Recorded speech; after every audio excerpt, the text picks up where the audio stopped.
This is Autoline Daily, the show dedicated to enthusiasts of the global automotive industry. Well, it looked like car production was getting back on its feet in the U.S. after COVID lockdowns, but now things aren't looking very good for the industry. Ford is likely going to have to close plants later this week due to engine shortages from Mexico. And now GM is cutting the third shift at its Wentzville plant in Missouri. The facility builds the Chevrolet Colorado and GMC Canyon pickups, as well as the Chevy Express and GMC Savannah full-size vans. GM didn't disclose how long the layoffs will last or how many workers will be laid off, but there are 1,250 workers per shift. Part of the reason GM is making cuts is because absenteeism at the plant is up due to worker fears over the virus. The St. Louis area, where the plant is located, has seen an increase in cases. And the Detroit Free Press reports GM is also in discussions with the UAW leadership about its Arlington assembly plant located near Dallas, Texas, another area that has seen a surge in COVID cases. If GM has to cut a shift or close that facility, it would be a big blow for the company because Arlington is its most profitable plant. Is the Model Y not selling as well as Tesla had hoped? Just 4 months after its debut, Tesla is cutting the price of the Model Y. The small crossover now starts just below $50,000, which is $3,000 cheaper than before. Automakers never cut prices when sales are going strong. But we should also note this also follows price cuts for the 3, S, and X back in May.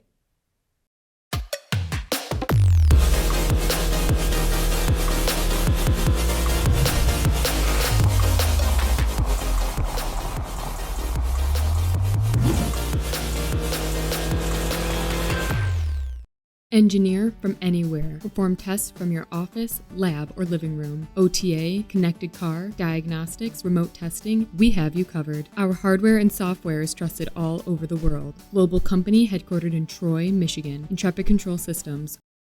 Wow, 3D printing sure has come a long way. Porsche is now 3D printing the pistons that are used in the 911 GT2 RS. That is pretty amazing. To make the pistons, the surface of a bed of metal powder is melted in exact points by a laser beam, which builds the part up layer by layer. Not only are they 10% lighter than the forged pistons used in other 911s, engineers were able to build a cooling duct right into the piston. The benefits are increased engine speed, lower temperature load on the pistons, and better efficiency, which translates into nearly 30 more horsepower from the GT2's engine. If this is possible, it's going to be exciting to see where 3D printing applications go from here. Well, Jeep is not just going to let Ford walk in and steal sales away from it with the new Bronco. It's going to fight. And one of the best ways the FCA group knows how to fight is to slap more power under the hood. Less than 48 hours before the Bronco unveiling, Jeep tweeted this picture of either a Wrangler or Gladiator with a big old hood scoop and the numbers 392 on its side. That number is in reference to the automaker's 6.4-liter V8 engine, which in the Durango SRT makes 475 horsepower. We think that ought to compete nicely with the Bronco Raptor. Well, we've got our first look at the interior of the all-new Kia Sedona, which is sold as the Carnival in the Korean market. The layered look of the dashboard and button layout are mostly carried over from the outgoing model, but that's about where the similarities end.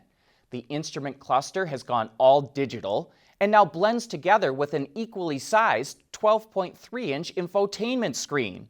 The displays are no longer sunken into the dash, and we also notice that Kia has adopted a rotary shift knob as well.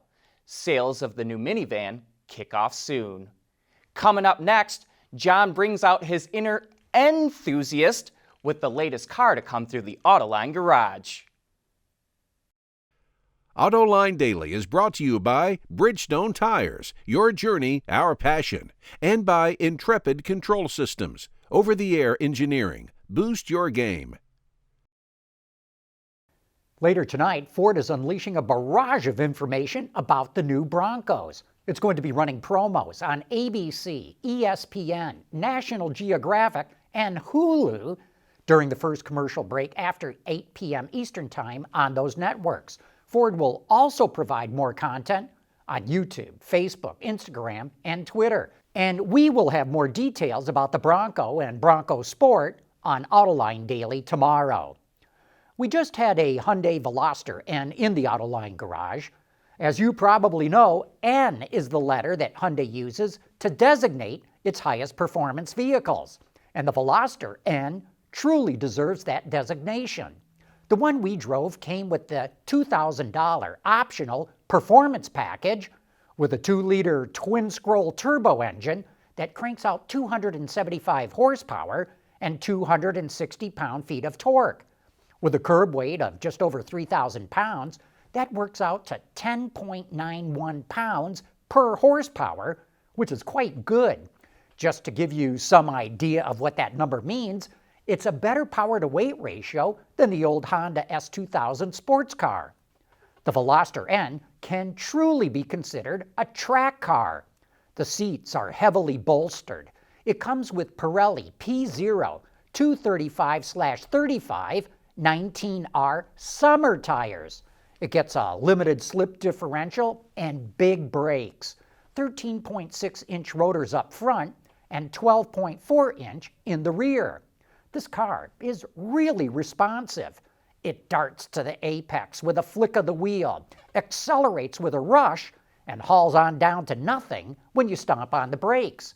But as an enthusiast, the one thing I did not like about this car is that I found it awkward to heel and tow with its 6-speed manual transmission.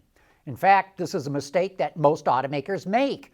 While some OEMs brag about saving the manual transmission, very few provide the proper pedal positioning for heel and toe driving.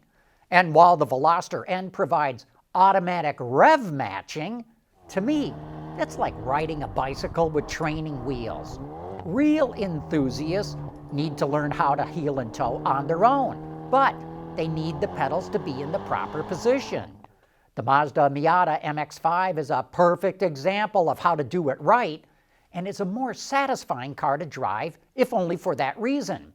If you buy a Veloster N, you can always modify the pedals on your own, but it shouldn't have to be that way.